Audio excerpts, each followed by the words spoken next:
Thank you so much for staying tuned. If you just joined us, this is TMI. This morning on ITV, all-encompassing information, education, and of course entertainment. On this segment, it's all about the security situation in the country. We're going to be dwelling more on the security threats report about the southwestern part of Nigeria. Yes, insecurity seems to be what Nigeria is battling with right now, but it's like there are more threats, and Nigerian government have been told to be proactive in this particular regard. In Edo State, they are doing their best. In Ondo State, they are doing their best. All over the country, the military personnel formation, they are doing their best to make sure that Nigeria is safe. What about the police? You just Navy, Air Force, you just name it. All hands seems to be on deck. But people like saying it's still not enough. With me here in the studio, political analyst, the youth leader, the youth mobilizer, an agriculturist, an entrepreneur. Join me to welcome Aras Samuel Ehigato. Welcome to TMI today's edition. Good morning, Wilson. Good morning, viewers. I still have the legal practitioner, Gabriel Ehigato. While talking to you off camera, you said you have divergent view about the 1.4 billion that are given to Niger Republic. I would like to hear your thoughts and opinion on that. Thank you very much, Wilson. Yeah.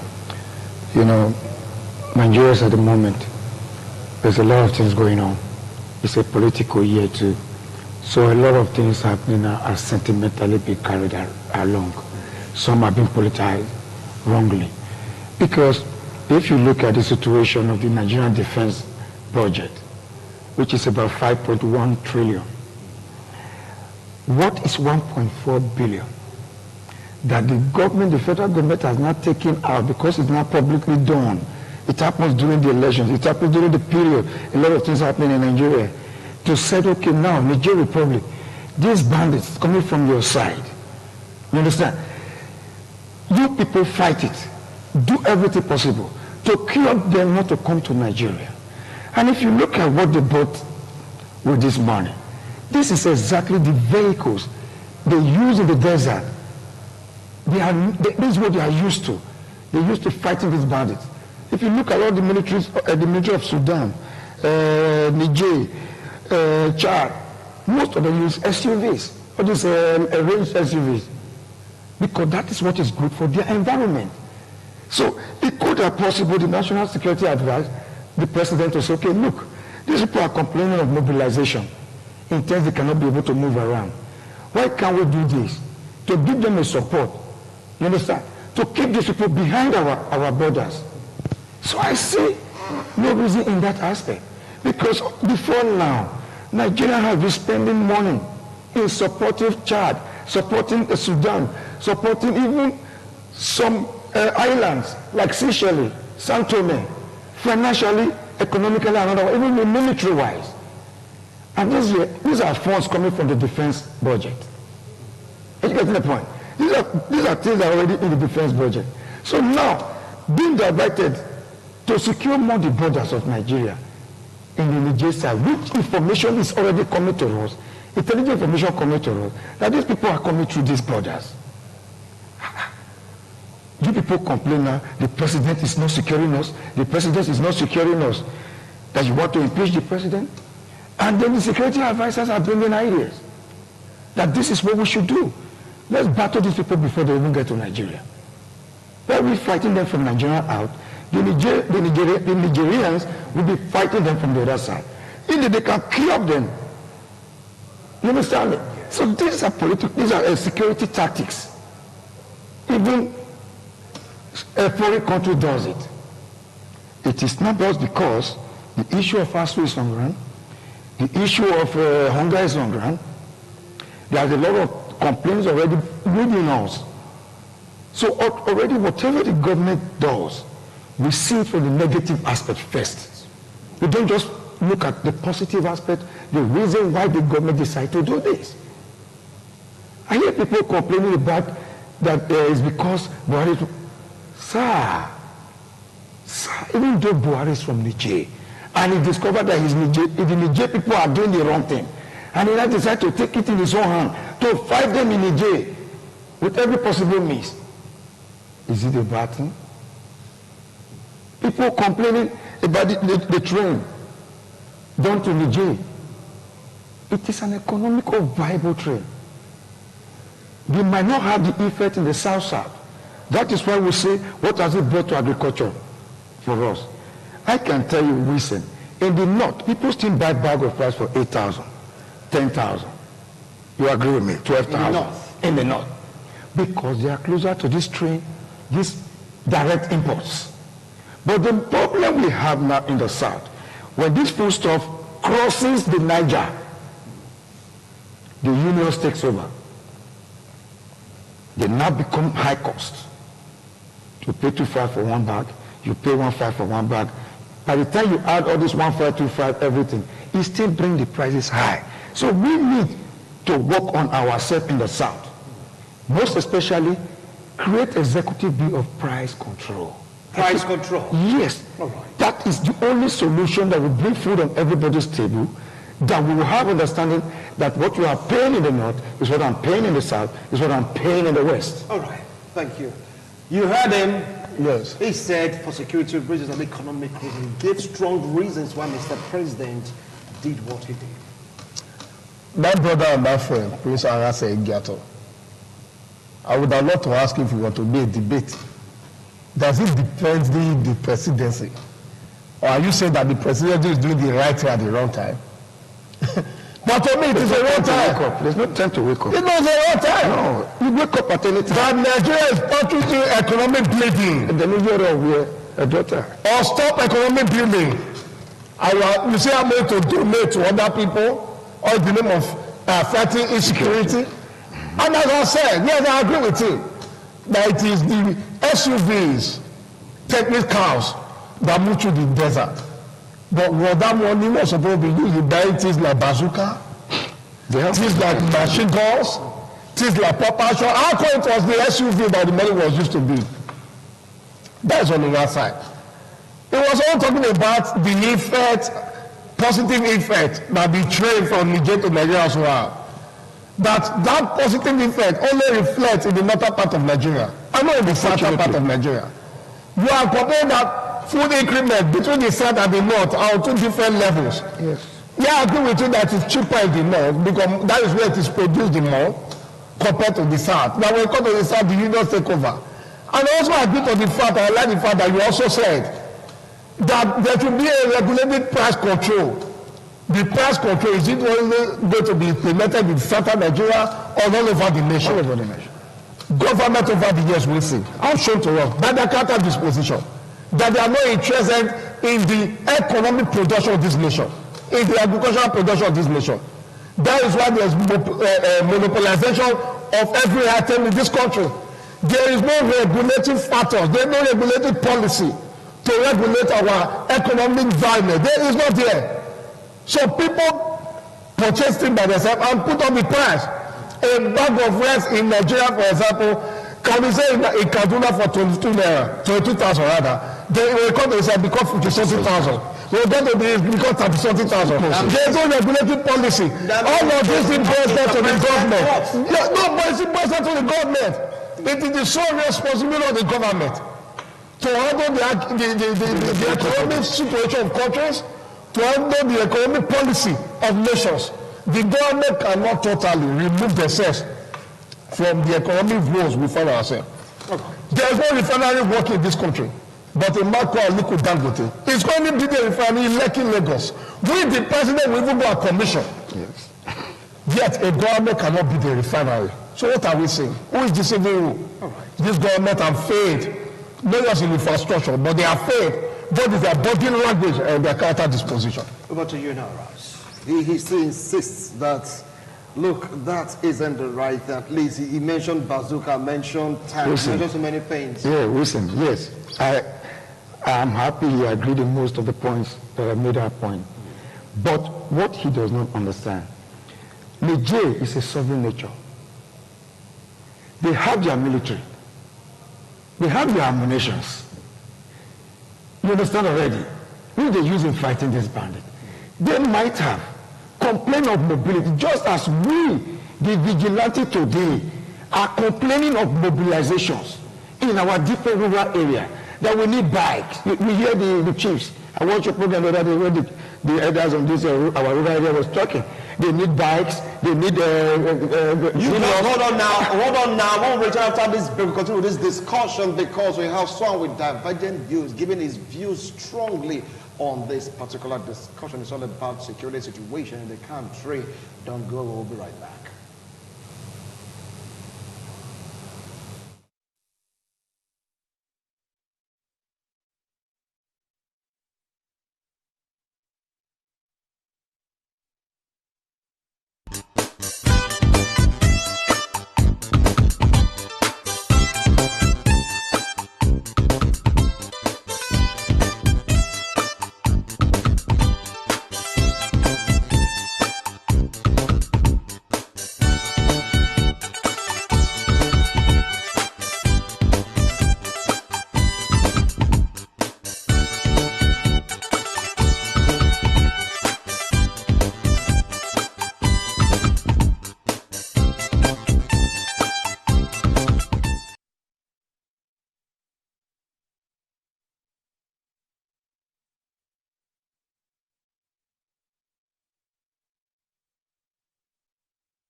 Thank you so much for staying tuned. We are the last lap of this wonderful edition of This Morning on ITV. It's all about security situation in the country.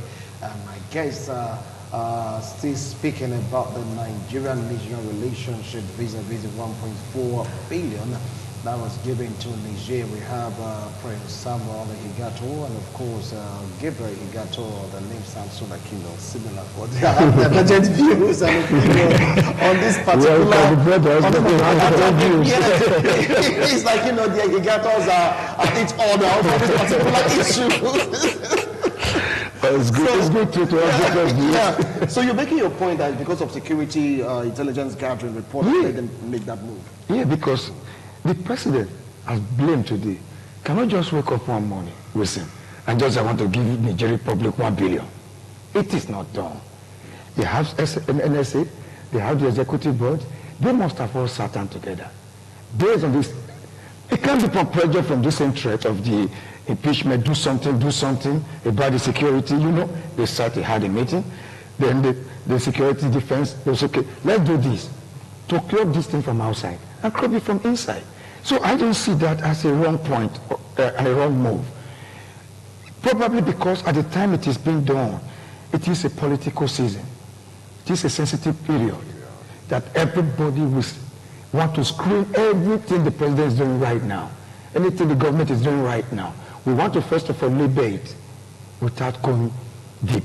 Because if you look at the security situation in our state as well, it is the same reflection. If peradventure tomorrow now, my executive governor Obaseki goes now and uses about 500 million to buy motorcycles, to buy cars now he lost for those people in the rural area because they now requested for it. That this is the only way we can fight these people that are in our forest, that are in our regional bush. You understand me? When he now does that now, you will say, why did he not do it since? Is it now he's waking up? No, it is now he had a town hall meeting with the rural fathers. When they went down there, they not gave him the briefing, they not gave him the advice. This is how we can do it. If you can't bring this to support for us. They didn't even ask for gun now because they have compassion. They have most of these things themselves already, the hunters. They are even requesting for mobility. So any government making a decision on security issue, I don't think it is just a one-man decision. It is something that they have sat down together. We have thought what to do for Nigeria and to keep Nigerians safe. And whatever we do to keep Nigerians safe might not be enough at the moment, but we'll keep doing all our best for Nigeria to be safe. Because I will take us back, few years back, which many of my brother must have forgotten now, many of our people have forgotten. 13 local governments were controlled by the Boko Harams, with their flag standing on it.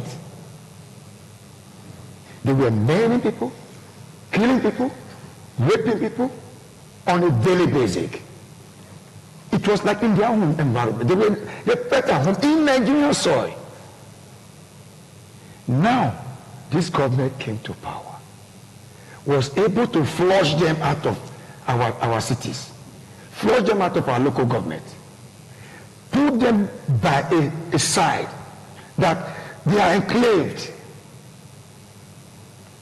in our Sambisa forest, in our bush, probably, but no more operating directly in our city. The only thing we have happening now, it is something I keep telling you to listen. It can happen in London. It can happen in America. That a man in America, you just see a man comes out to the school with a gun, a rifle, he kills almost about 20 people, 15 people. Is that a terrorist attack? With a school with cameras, a street with police, everything. So it's not, so what you say that the 1.4 billion is justified? It's justified as long as it's to fight this insecurity from the outside borders of Nigeria, to prevent them from coming to Nigeria to commit havoc, and classify it justified. All right. It is only when we have not seen the effect we can claim anything against that point.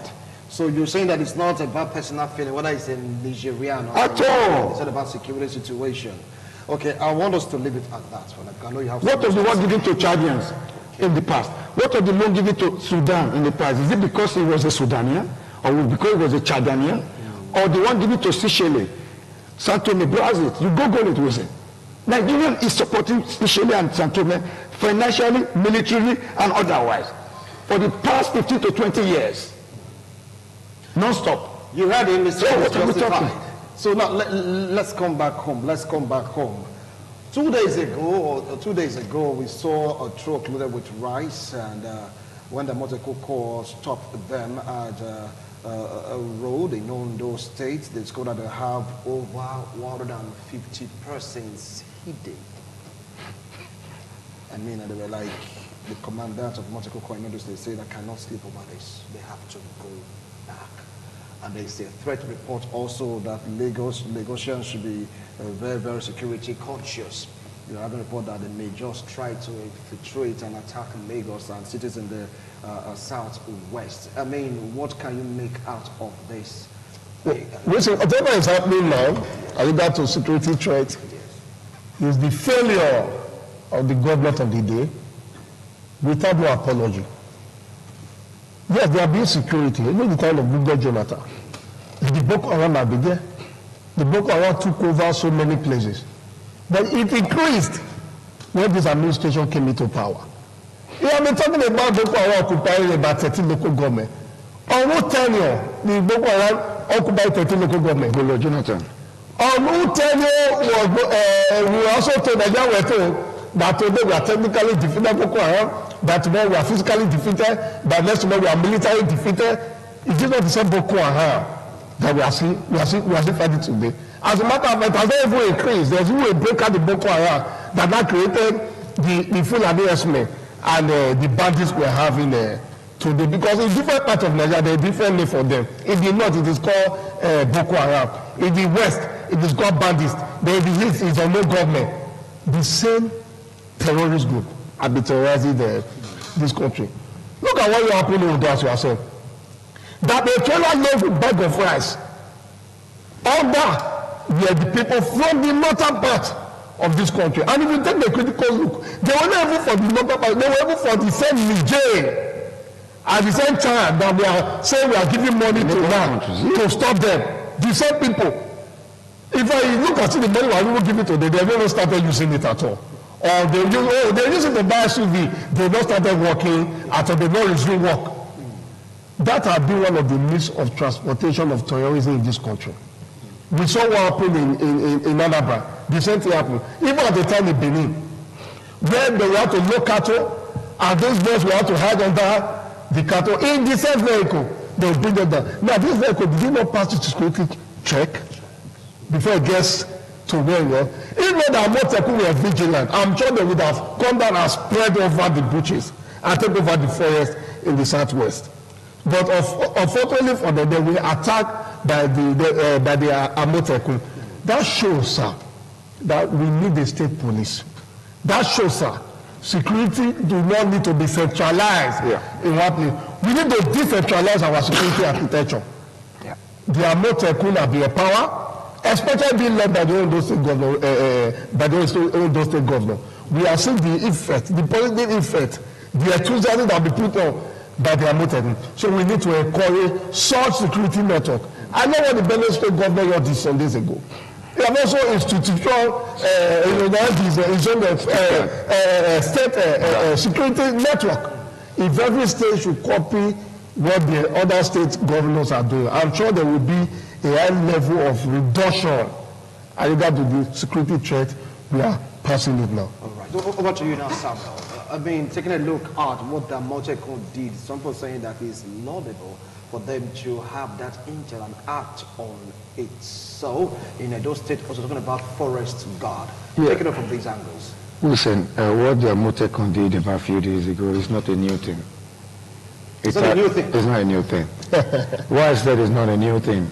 I remember about a few weeks ago, a truck was stopped in Edo State here, carrying over 200 herdsmen. Hidden too. And we returned back. I remember very well the news. In the southeast, it happens as well. Ebonyi State did the same. They caught some and they returned them back. So it only shows that. But in those states, listen, they enter the bushes. Yeah, listen. Yeah. It is only shows that the state needs to be more vigilant now. Because these people are exporting themselves to the south-south region and the southwest region. For whatever reason we don't know. They might be coming here for empowerment. They might be coming here for danger, to commit crimes. As long as their motives are not clear, are not sure with us, anyone we see, they should be returned back to the state of origin they came from. Because the trailer started from either Kano, Kaduna, Sokoto, or whichever state. Then make sure that trailer is escorted by security back to that same state. That is on one side. Look, the problem we have is if not for the state security, according to my brother, that are being created right now, I think the situation will be really very more worse. Because the only way we can keep security in Nigeria, we cannot live in the hands of the federal government alone. We cannot live it in the hands of the soldiers alone. We cannot live in the hands of the police alone. The community people must be involved. That is why I always agitate for community policing. Like this vigilante we have right now in Edo State. Of recent, the acting governor, which is the deputy governor, gave an instruction that this herdsmen should be flushed out of the forest. Yes. Good. How should they force them out of the Edo forest? Listen. These people are still carrying AK-47. I watched a video when they went to attack them. Our boys with the pump passion and barrel, we were shouting, big bullet, big bullet. Those people were not looking for bullet. Their AK were shooting, kakaka, because they have the ammunition. So if you are now saying, vigilante, forest guard, go and flush these people out, then be ready to mobilize them financially, with ammunitions, mobility, and all essentiality that they need to be able to do their job in the best of their best, because they come across a lot of dangers along the road. We go into the bush, we know where we meet. When we go to the riverine, we know where we meet. Because our arms are not sophisticated enough, we cannot fight them. So any state governor that is said, I want to form a community policing, they should be ready to fund that community policing. I understand that they should give this vigilante, forest guard, Amotekun, AK-47. No. They should be funded in the sense financially motivated. Right. One, the pump passion they are carrying, they should be able to provide them with the bullets. At least, if the vigilante man is buying a bullet for 30,000 naira, 35,000 as a present for 25 pieces, how long is it even lasting when you go into the bush? So at least if the government is okay, this sector, every month we have 100 packets for you people to fight this battle. Make sure there's an ammunition, armory also created. All these things should be created. All these things should be looked into, so that it will not be misused, so that you not get into the wrong hand as well. There are many things we do think, yeah, but the government should do more in terms of empowering the local vigilante, the forest guard, and the community policing that are doing their very best right now, risking their life without no dime from the government. and they all have families. Over to you now, Samuel. So Amotekun on his own, I'm sorry. Amotekun on his own. Look at Amotekun, you are talking about that is actively now. Yeah. They were well empowered.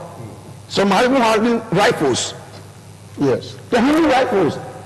Like you ask me a question that should they give them AK-47? If they are well trained and they have the discipline of a soldier and the discipline of a police, and they have gone to the police college and everything, that the way they want to start training them, there's no reason he cannot handle that rifle as a duty post.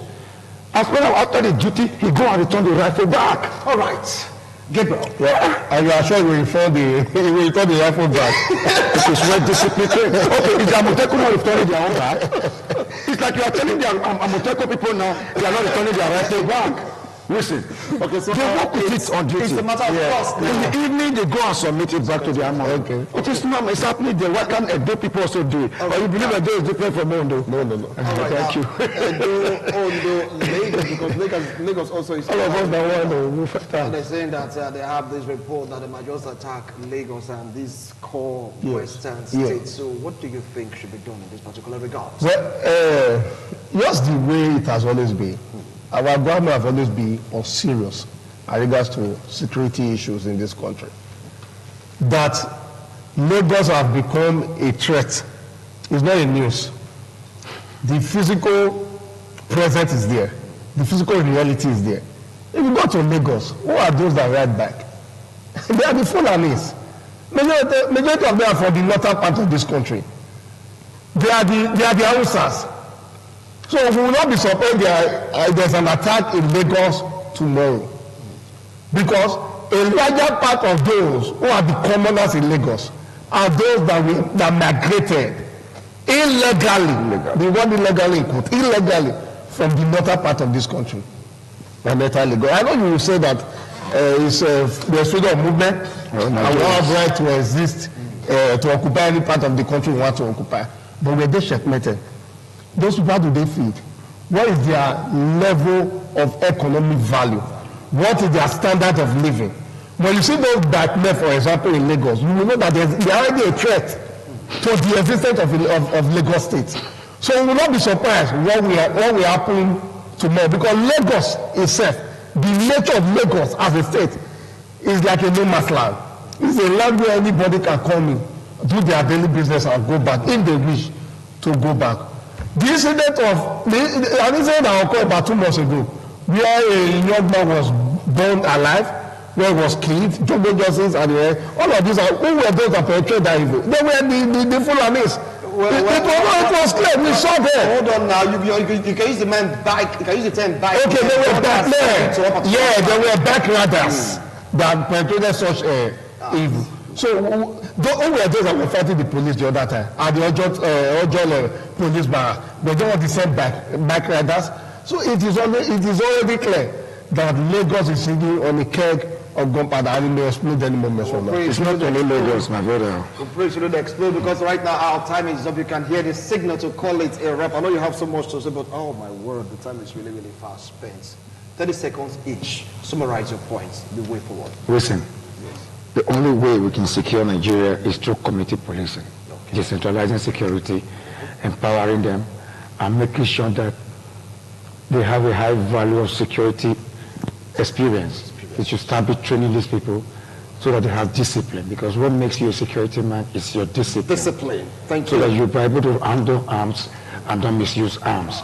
And lastly, our government of the day, our Governor Baseki, I will appeal to him, please, you should go around the different community right now. All right, in our rural area.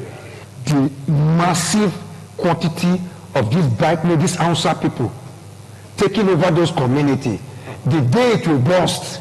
We shouldn't get to that extent. Those people will slaughter our people. No, hold on. Because they have the majority of our villagers. They should start checkmating them. The governor is aware. They should start checkmating them. That is our advice. Thank you so much. Gabriel, quickly, 30 seconds. Security is the primary responsibility of every government. The government should be serious with security. Thank you so much, gentlemen. Well, you've heard them. the message was given by Samuel to the governor that should take in the hinterlands, our villages. Okay, you have to go down there. Because like we have more security threats. Security is responsibility of everyone. You have to do the right thing at the right time. Gentlemen, thank you so much for coming to today's show. I appreciate a wonderful analysis. Hope I'll call you next time. You're obliged. Thank you, thank you, thank you. Well, our cameraman, Osamu Dane Aigime's daughter, just turned +1, and I want to wish her, Ms. Sarah Wright, Aigime, happy birthday. Go enjoy yourself, girl. Enjoy yourself. From all of us in the studio, we're saying have a wonderful Sunday ahead. Bye for now.